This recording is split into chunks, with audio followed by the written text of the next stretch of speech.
Hello, everyone, and welcome to another episode of the Today's the Day Changemakers podcast. I'm your host, Jody Grunwald, and welcome back to part 2 of my conversation with Bart Henderson. In this episode, Bart dives deeper into the lessons he's learned along his journey, sharing insights on the power of mentorship, the importance of living with intention, and his personal commitment to living healthy. We also explore what it truly means to build a legacy that lasts. Don't forget, subscribe to the Today's the Day Changemakers YouTube channel, stream this podcast on all streaming platforms, and follow us on Facebook and Instagram at Today is the Day Live It. Join our mailing list at todayisthedayliveit.com and attend events with Changemakers. Now let's jump back into part 2 of this episode with Bart Henderson. You said something, so much of what you said clicked with me because I'm the same way. I didn't go to law school, but what you were talking about, I did the 60 to 80 work weeks. I missed time with my family. I was making a very good living, but was I happy? Right? So that, and did I miss out on things with my kids because I wanted them to be able to be involved in so many things that I wasn't involved in when I was a kid. And the only way to make that happen was to be able to work like I nonstop, right? 2 a.m. on my computer, laptop on my lap, right? And so you said one word that has been my word for the last, I don't know how long, it's freedom. Yeah.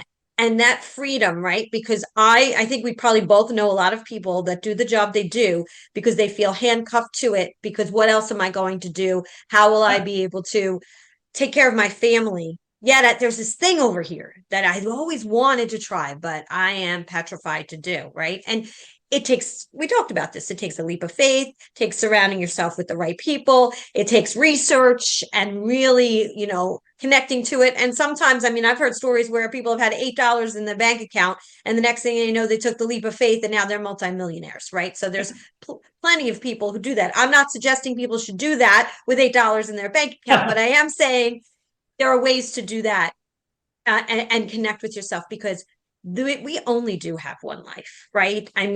Reincarnation, not reincarnation. Right now, this is it. This is where we are. And with that being said, I think it takes a lot of knowledge and wisdom to be able to say, how old were you when you said, this is not going to make me happy forever? You were very young, I'm going to assume, right? Yes, I guess so. Yeah, I couldn't even tell you the time. It was almost like just there, you know? Right. That's what I'm saying. Like most people at that point, right? I know, my kids just went through college themselves. Like they were like, this is what I have to do. I have to go to college. Like, you just kind of you follow Yep. the path. And so I think it's brave and wonderful. And now you get to teach other budding entrepreneurs who want to do the things like you're doing. So talk to us about Henderson Promos now, where you are now, because you went from the apartment, now you have a beautiful, thriving business, and tell us Yep. about it. So we're now nationwide. We have clients across all businesses. We work with small businesses and nonprofits that have 1 or 2 employees up to companies and organizations that have 128,000 employees, right? We have very well-known Fortune 500 companies that are clients, sports teams, things of that nature. Um, but it was tough, right? It didn't happen overnight. The thing that is most exciting now is we're really rolling out our company stores. So we have one-off company stores that anybody can get now. So this has taken us years. I've been in the promo industry for 14 years now. And for the last 5 years, we've been trying to perfect company stores. For the last 2 years, it's been my sole focus in Henderson Promos to perfect company stores. And now, after all this time, we finally have the perfect company store where anybody who has a logo could send us an email and we can put their logo on 200 items immediately on a one-off basis. You can order one t-shirt, one hat, one cooler, one whatever. And it doesn't matter how big you are. You can just order one single item. So now we have company stores and we are going full court press on this.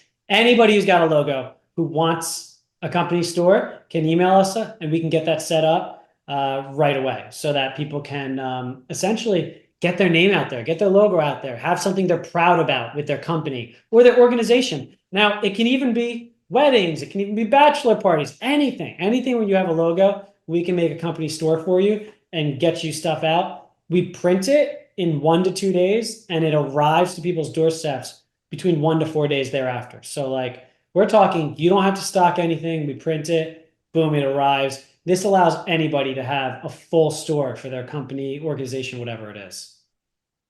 I think that, yeah, right there is the flexibility, right? The lack of having to worry about inventory because that's really tough for businesses, as we know. And I want to get into talking real quick about MODC too, because you're part of our board. Please.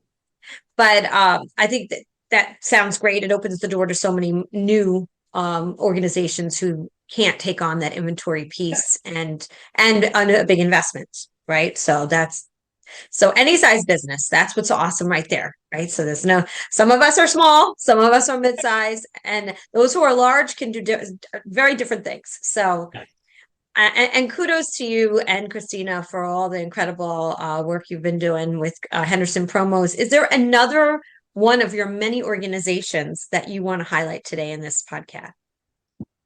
No, I mean, it's just, I've worked with a bunch of great organizations, right? Christian Brothers Academy, which is something I'm a big supporter of, high school where I went, that they really build men with morals.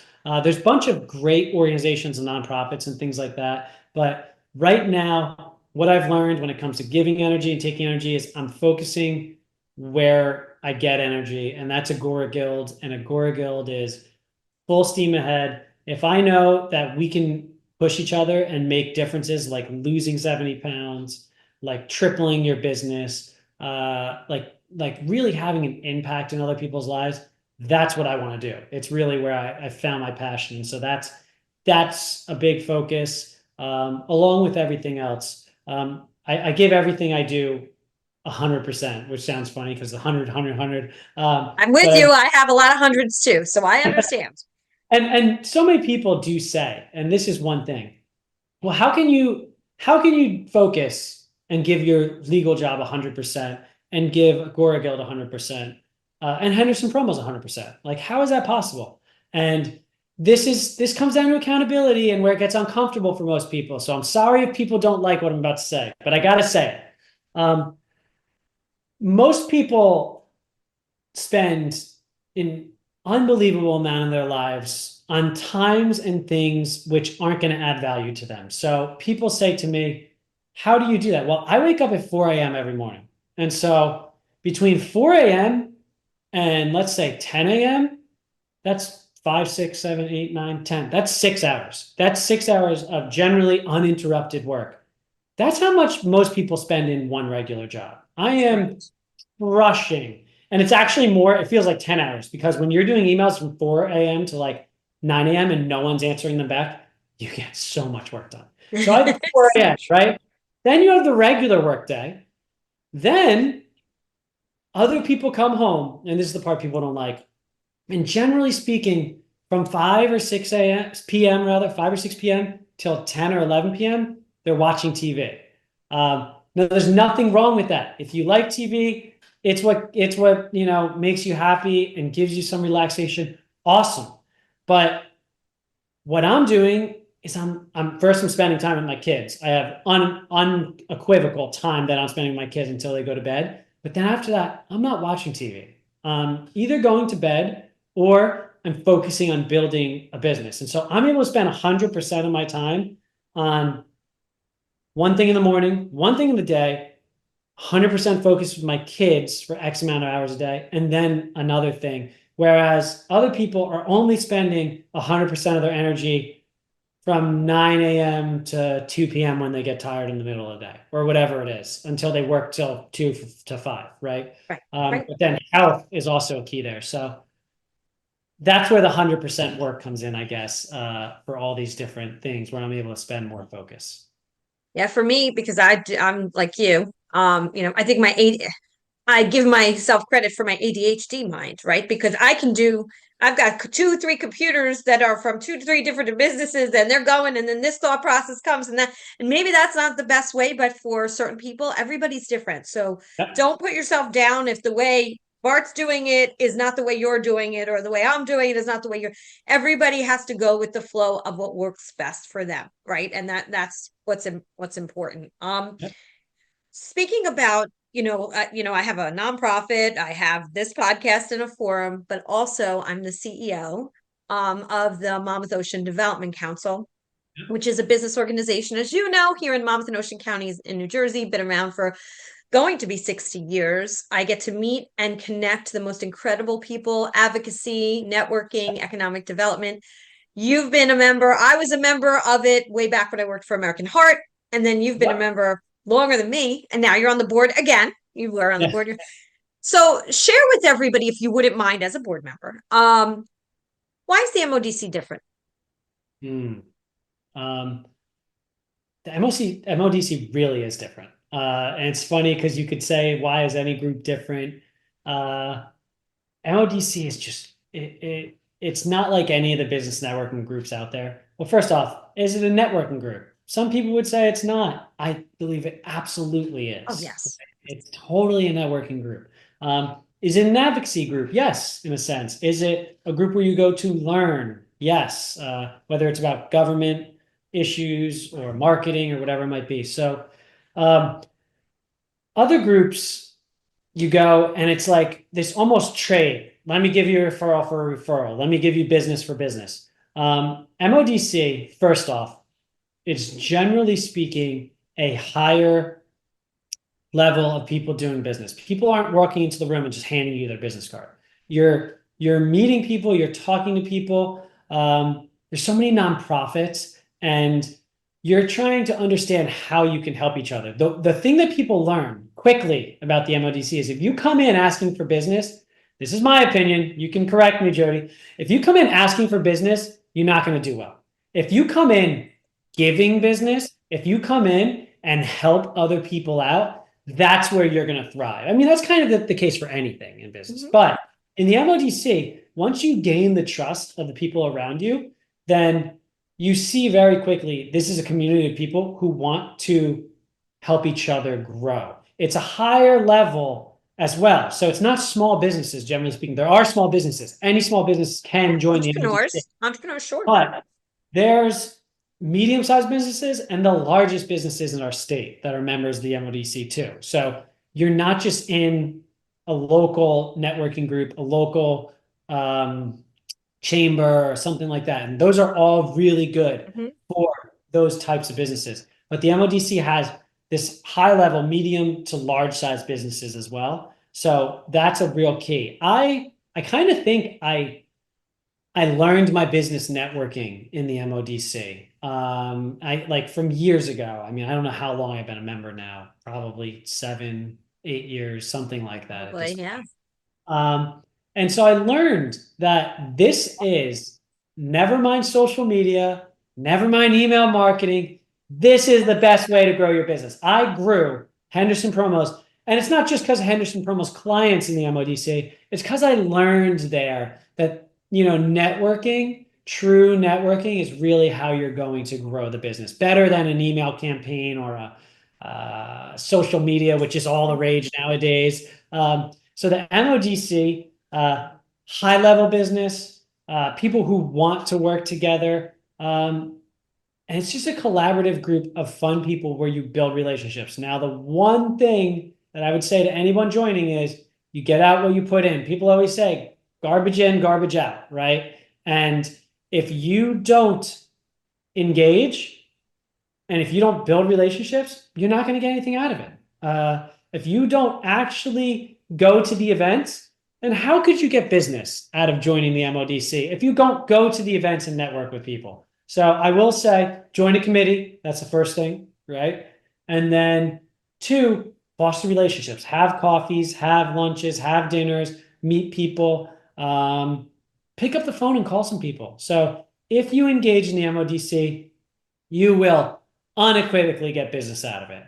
It's just a matter of whether you can take the time to actually engage. And the last thing I'll say about it, this is a long-winded thing about the MODC, but obviously MODC, is you build real relationships. Like I have real relationships in the MODC where I can call those people and they're friends now. They're not business colleagues in the community.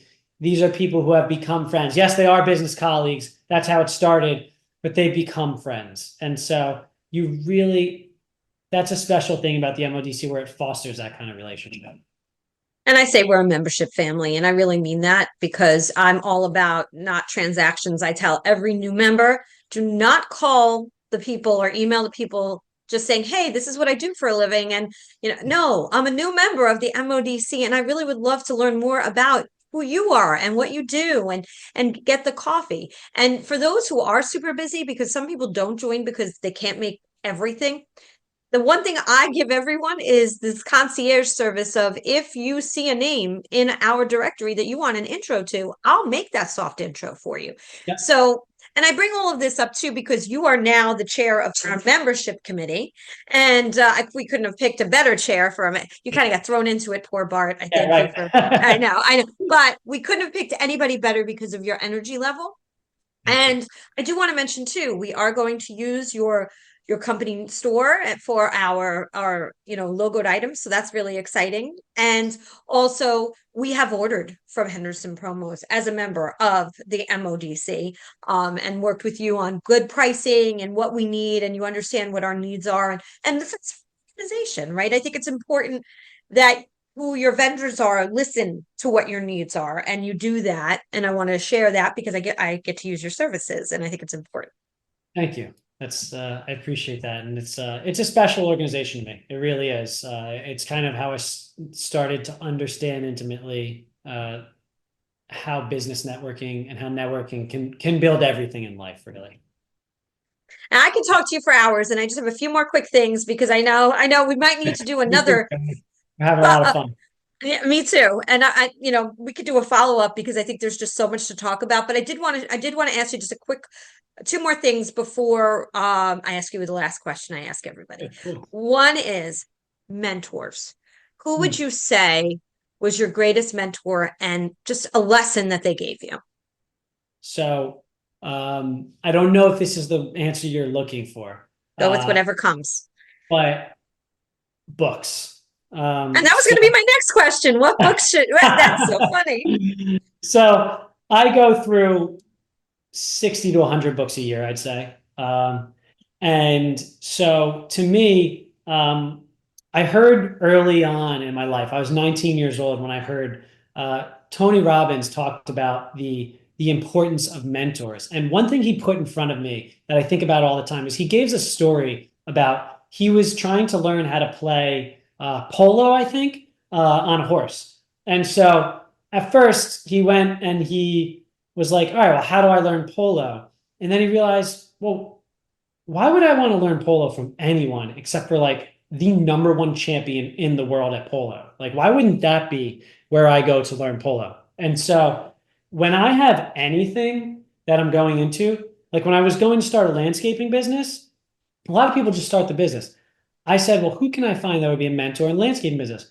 I found 5 books on landscaping, and I read those books. Who are the people who are the supreme kind of authorities in the landscaping industry? And so I find mentors through books because you don't have access to these people all the time, right? Mm-hmm. But if you can read their books, then you can take out all of that information. You can have a mentor in there built in automatically that teaches you the very best person. So if you want a business mentor, if you want a health mentor, I mean, I have tons of health mentors. Health is really one of my biggest focuses in life in the last 3 years. Then you can find those in books. And then once you find them in books, surround yourself with other people who have the same interests and the same things like that. And in our men's group, we are all kind of mentors to each other. We have guys in our men's group who are multimillionaires many times over. We have guys who are just out of college starting their first business. And so it's like, you can actually learn things from both of those people because maybe the multimillionaire isn't in shape. And maybe the guy right out of college is like a nutrition specialist who's a gym rat who can teach that millionaire how to get in shape. And so the millionaire can teach him how to make money, and he can teach a millionaire how to get in shape. And so you look for mentors where you see someone thriving in life, kind of is what I do. And it's so funny because my next thing was going to be about books. So it worked out really well. Is there a book right now that you're reading? A book, right? Yeah, I'm reading. I read like 5 books. I used to read one book at a time. I don't, I read, I'm like you. I've got two going at the Yeah, same time. So I get yeah. it. Right now I'm rereading Why We Sleep by Matt. Oh, I can't remember Matt's That's last okay. name. Why We Sleep. Most people won't like this book. It's a great book, but the reason I say this is it's very science based. It's phenomenal. If you're really into health, great book. But if you're not into science and health, it might be a little slow for some people. It is phenomenal insights on sleep. Anyone who's interested in health, great book. So Why We Sleep. But as far as some of like my all-time favorites that I go back to all the time, I'd say one of my favorite books of all time is The Monk Who Sold His Ferrari. So that is probably my number one go-to recommendation that I would put to anybody. Love that book. There are certain business books and things of that nature. There's Extreme Ownership by Jocko Willink. Uh, Extreme ownership, I think, is something that everybody in life should take on, and it's just really taking ownership for everything you do and everything that people do around you. There's no excuses. There's no, oh well, I couldn't do it, or this person in my company messed up. Whoa, why did they mess up? Did you put the procedures in place to allow them to not mess up? It's really owning all the way up and down the line. If someone made a mistake, it's your fault. So that's a good one. I mean, I could actually send you a list of my 100 favorite books. Oh, that's great. I love it. I love it. I'd love to put like your top five in our notes. So if you want to send those to me, I will absolutely do that. There's one thing that came Oh, to you my know what? mind. Let me mention one more actually, which is Go. a definite must read. It's called Good Energy by Casey Means. Dr. Casey Means, she's a doctor who went to Stanford and gave it all up. She said, I can't be a doctor anymore because the medical system in America is completely broken. And Good Energy by Casey Means, if anyone's looking for an introduction into health, again, I read tons of health books a year. This is the best health book I've read in the last year. And I think it's the best introduction for people who want to understand health. Good Energy by Casey Means. I think her brother Callie Means is also an author on that. So phenomenal book. That sounds, all of these I'm going to take a look at. They sound great. Thank you for sharing them. And I haven't heard of any of them. That's what I love even more. Oh, great. So I have to ask you something because it's sitting on my shoulder, and then we'll ask you the last question. I know we're going way long here, but this is something that it is a thing for me myself. I'm alcohol is something you mentioned before, and being Oh, yeah. alcohol free and health being important. And I am a true believer that alcohol has really society has made it acceptable, and whether people are going to like what I'm going to say either, because I kind of am from the place of, not that I've never drank before in my life or anything like that, but am about being in control and being able to have fun without an outside substance Mhm. that will give you liquid courage to be somebody else, Yep. right? That's just me. That's just my opinion. But I know that you've been alcohol free, that you've done and you've talked about that as been part of your group. And I just wanted to get, a couple minutes of you talking about your thought process around it, because I know that we have similar views. Yeah. So gosh, it's a great topic. No. So the first thing is like when you say societally accepted, that's the biggest thing that was eye-opening for me as far as choosing not to drink alcohol anymore. I haven't had alcohol in, I think it's coming up on 5 years this December. Yeah, and so it was just a decision where my wife and I said, all right, let's give it up for 30 days. A lot of people do like no alcohol in January or Right. something like that. So we gave it up for 30 days and we said, we feel great. Like, why wouldn't we just keep feeling great? So then we did it for another 30, turned into 6 months, then turned into a year. And we were like, okay, well, what happened this year?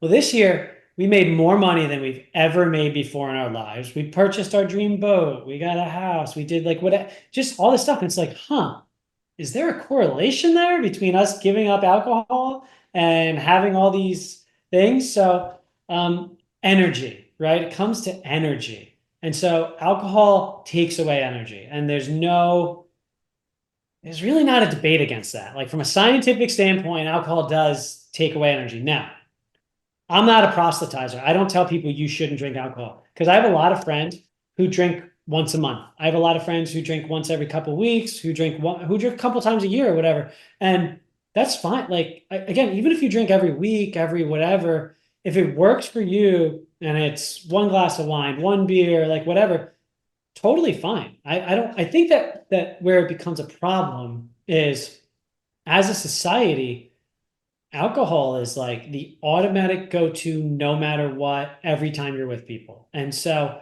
if you're networkers like us, I used to, you remember these days, I used to go to 10 networking events a week. 10.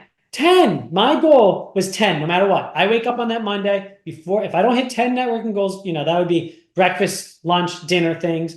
And that's how I grew my business. I was going 10 networking events a week.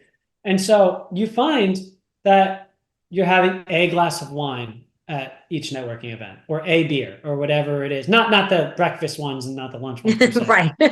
Those are Bloody Marys. No, I'm only kidding. Yeah, right. But you find that, oh my gosh, I'm drinking one glass of wine 4 nights a week now, or whatever it is. Like, why is that, right? And then you come home and you can't quite focus on work as much, or you can't quite focus. And so for me, it was an idea of it slowed me down. It took away energy. Now, Aura rings. This is an Aura ring. I can't suggest it more. OURA. Anyone who's interested in health.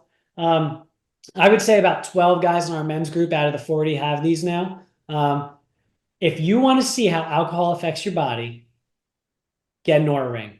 I actually just had a text yesterday from one of the guys who got an Aura ring, and he said to the whole group, "Wow, you guys wouldn't believe what one beer does to your body when it comes to the Aura rings." He had one beer with a friend the night before, and he said, "My sleep, my heart rate, my recovery, everything is trashed, like just totally bad." And you see it with an Aura ring. So the Aura ring tracks your sleep, tracks your heartbeat rate, your oxygen rate. I mean, just all sorts of things. It's got 10 different sensors on the inside of it. See, it's glowing.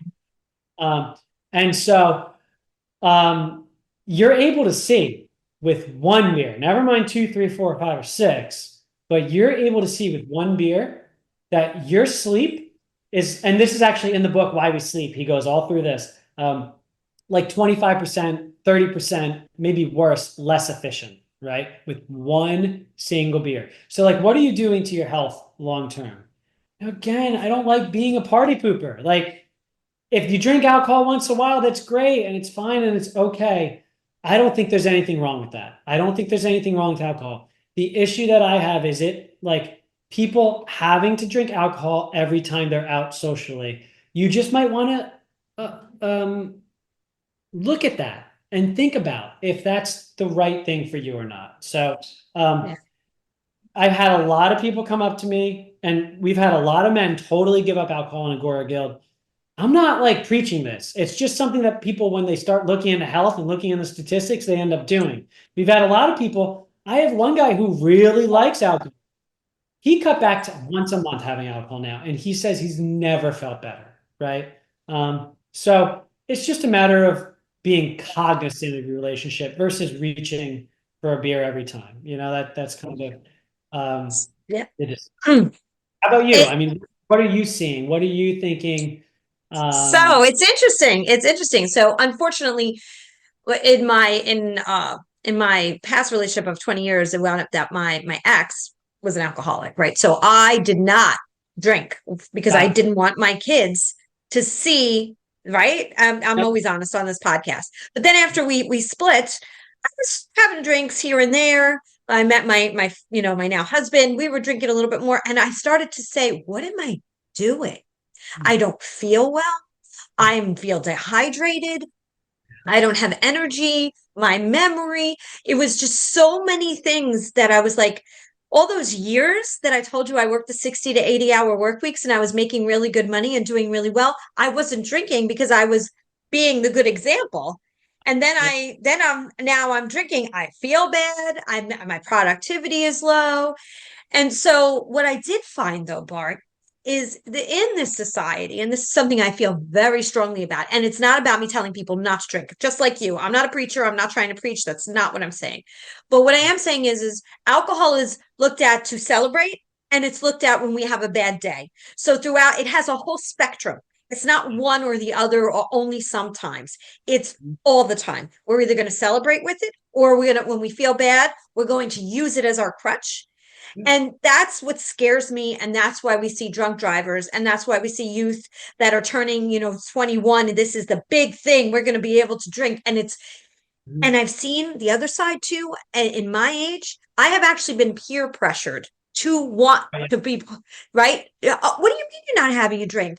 Come on, we're all having a drink. Like, and I'm thinking, oh my God, I'm in my early 50s and I'm getting peer pressured to drink alcohol at this Yeah. age.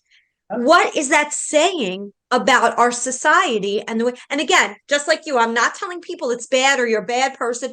Do what works for you. But why do we need to peer pressure people to do something that isn't healthy? Ah, And that you can see how strongly I feel about this topic.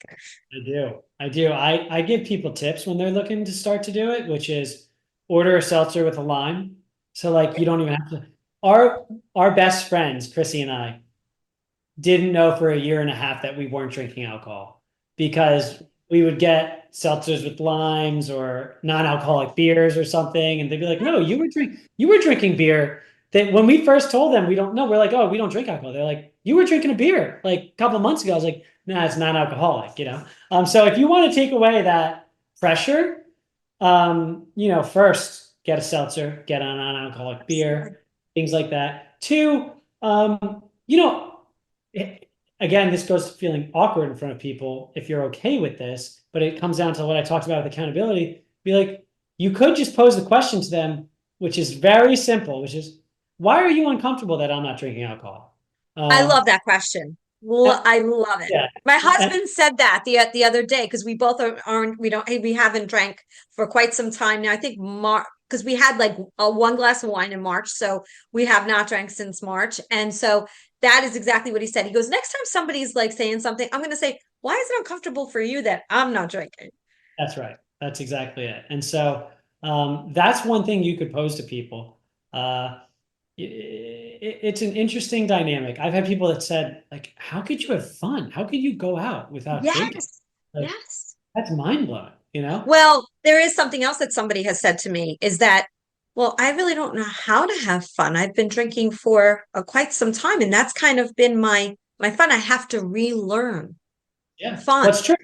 I mean, I would say for the first 3 months that I wasn't drinking, it was a little now everyone's different, right? It Mhm. was almost like a little difficult. Like maybe if I went out, I did want to have a beer or Yeah, something like that. And then 6 months came by, and like now I'll go to bachelor parties and not drink. And so it's like anything. You understand, you learn, you change, it becomes a part of you.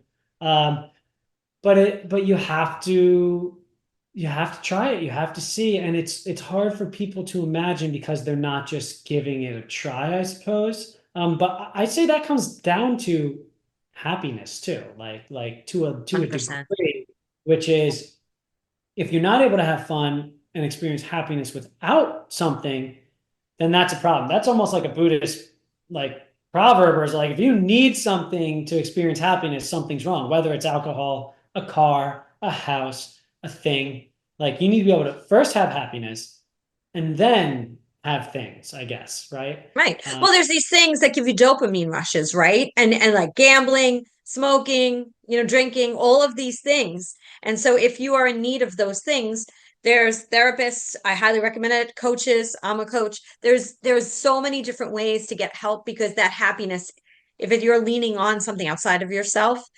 then you need to figure out what's going on inside of ourselves, and it is about finding new fun. But I'll tell you one thing, like I've never needed liquid courage to dance. I don't care where I'm at, I'll dance anywhere. But love other it. people have used that as saying I can't dance if I don't have that. So how do you find the comfortability and I hope we could do a whole podcast on judgment and Yeah. why we allow judgment to actually control us. We should do another podcast on that. Um, and so that's definitely a platform of mine. But I'm glad that we could talk about this, and maybe in another episode we can expand even further on the health part of what you do, what you're And I interested would in. love to talk about health. Health is my one of my main focuses right now. So that would be a good thing for us to reconnect on, definitely. That sounds like a total plan. So I am going to, like I said, I could talk to you for such a long time because we have a lot of things that we talk about that we agree on. Um, this is a question I ask everybody in this season is, and you're still so young, but I want to say this too, is that what is the legacy in the whatever world, business world, in life in general? What is the legacy that you want to create, that you're creating now, that you want to leave behind? If I could boil it down to one thing, it's um, spreading empathy from one person to another. I really, if I could be remembered for anything, or if my children acted anyway, or if men who graduate CBA or people who are in MODC or anything like did one thing, it would be me having the ability to continue to spread empathy. So we end the Agora Guild meetings in the same way every time. And essentially, we say, remember, Agora Guild men are about kindness, strength, and chivalry. And what we want to do is go out and spread positivity today. So go out, make someone's day, make somebody happy, hold the door open for them, buy a coffee, whatever that one thing is. But to me, it's about empathy, because whether it's political issues we have in our country nowadays, if we start to teach people empathy, then I think I know we'll have a better world. I mean, you see people cutting each other off in cars, and like all that really comes down to is the person who cut off the other person doesn't have empathy for being in the shoes of the other person. And you see people who are bad to other people in business. It's just they didn't have empathy. If we can have empathy and spread empathy, like if people ask me, like, what's one thing that would make you proud about your children? Like I ask that sometimes, like if they could grow up to be one thing, like, you know, a lawyer, a doctor, an astronaut, what would you want them to be? And I say to be an empathetic person. Like that's really all that I look for. And so that would be my one thing I would love to be remembered for is whether it's through companies, whether it's through organizations, spreading the idea of empathy, because you get more happiness, you get more, I get more achievement and happiness through seeing people learn empathy and spread empathy. That's so beautifully put. You're actually making me almost have a tear in my eye here. And I say that for real because this is a topic I just spoke about the other day, is that we have a lot of people who kind of just go through what I say cruise control of life, and they stay very focused in their own lane of what they need and what they want, and then not giving out that empathy to the others. I don't know, there's this thing that many people say, if you're not born with it, it can't be taught. I don't know. I'm on the fence. I feel like if you make people aware that they're not giving it or providing it, I think that I, they can become aware of it and be a little bit more thoughtful, right? oh yeah, that's to some degree, people don't change, right? And that's Right. tough. Like It's that's true. a hard life lesson to learn as you get older, at least for me. Like at certain ages, people kind of don't change, but you also see massive shifts in certain people. Like you see people who all of a sudden at 57 years old have been overweight and eating and doing whatever they want their whole lives, and they go to the gym, they start eating well, and now they're fit and they're just crushing it. So like they do change. There's the opportunity to change. And I find if we were to put values on empathy in our society, values on helping other people versus this me first business kind of mind. Like when people say to me, I mean, people say this to me all the time. Well, business is business. Oh, I cannot tell you how much I hate that It's phrase. true. Yeah, I I don't like it either. cannot tell you because it's not. That just means you can be a jerk to people because it's business. It's an excuse. No, business is personal. Business is empathy. You have to be the same way in my eyes. You have to care about people the same way in business, the same way you do in personal life. Like you Mhm. can't just say you can be a jerk in business. And so I think it's something where you said it best. If you put it in front of that person and let them realize, like, you're not being empathetic. You're not, then it's something that can be learned, then can be thought about. But people need to have their eyes open first They to have to be willing. Yeah. yeah. Yep, exactly. So Is there that's anything else you wanted to share before we end today? no, it's been a nice time. I'm looking forward to. We have so many things going on right now in the MODC, the company stores, a lot of fun stuff coming up. So I'm looking forward to driving some membership engagement there, to working on a couple different projects, working with you on your companies. So I think we've got a fun year ahead. We have a mentality. Last thing I'll say, because we say year ahead, is it's October right now. And Ed Milet, if you ever listen to Ed Milet, he talks a lot about separation season. And so we're heading into separation season. So this is what we're focused on in Agora Guild right now. And it's that we're going to hit November, December, right? And in November and December, most people work out less, they eat worse, they work less because there's this excuse of the holiday season and things like that. What if you started working out more? What if you started eating better? What if you took this opportunity to make yourself better instead of falling back into all these societal things that happen during the holiday season, right? The holidays are holidays. They're one day holiday. They're not holiday months, right? And I love so that. and so right now, separation season is upon us as we're coming to the end of the year. We have a lot of fun things coming up. I'm looking forward to continuing that separation season, crushing things that we have going on together through the end of the year. And I hope that you'll be part of our Changemakers Forum this year, which is coming up in March, where all of our changemakers from around the world come together and share on topics that matter. And one of them is going to be driven on nonprofit and how to really put your mission out there first. And not, Love it. we all worry about the money, but it comes naturally when you lead with the mission, the money follows. So we have 6 topics that we'll be talking about, but I hope you'll join us. We invite the change makers to be a part and be a speaker and get some nice international exposure, which is what it's all about. So that's coming soon, and it's looking like March 13th. So I'm excited All about that. right, awesome, excited. A Right. date seems set. I'm excited to attend. Yeah, absolutely. And I'll send you more info on that. And Bart, I can't thank you enough for sharing your story, being open to sharing so much. I mean, really, I appreciate it. There's so many learnings from this specific podcast episode, which I might have to cut in half because we've gone Yeah, quite long, which is which I'm excited. Part 1 and part 2, you'll be the first. I've never done a part 1, part 2. So this will be great.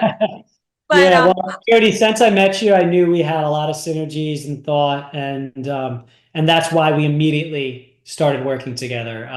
And that's why we could talk for another 2 hours, but that'll happen another day. Yeah. another day. And by the way, I remember when I met you, you were doing those 10 networking meetings a week. I remember talking to you about them. That's when we first met. So I know you did them. I remember.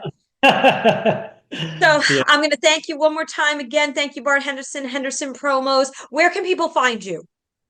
So they can find agoraguild.com is probably the best way. You can go to barthenderson.com. If you're looking for speakers, for engagement, for motivation, go to barthenderson.com, or Agora Guild if you want to elevate your circle of people around you. So barthenderson.com, Agora Guild, or at Agora Guild on Instagram. And you can find me at Bart Henderson ESQ on Instagram. And one last thing you have to tell us, how does everybody find your wonderful Henderson Promos? HendersonPromos.com. That's HenderSon promos.com. Appreciate it, Jody. Can't be easier. Couldn't be easier. So that's awesome. Thank you, Bart, again. And I'm going to say what I say at the end of every single podcast. Today is the day. You cannot go back to yesterday, and you do not yet own tomorrow. So what steps, small or large, are you going to take today to get yourself closer to your goals? Thank you again, Bart. And I look forward to having you on sometime soon. Have a great week, everyone.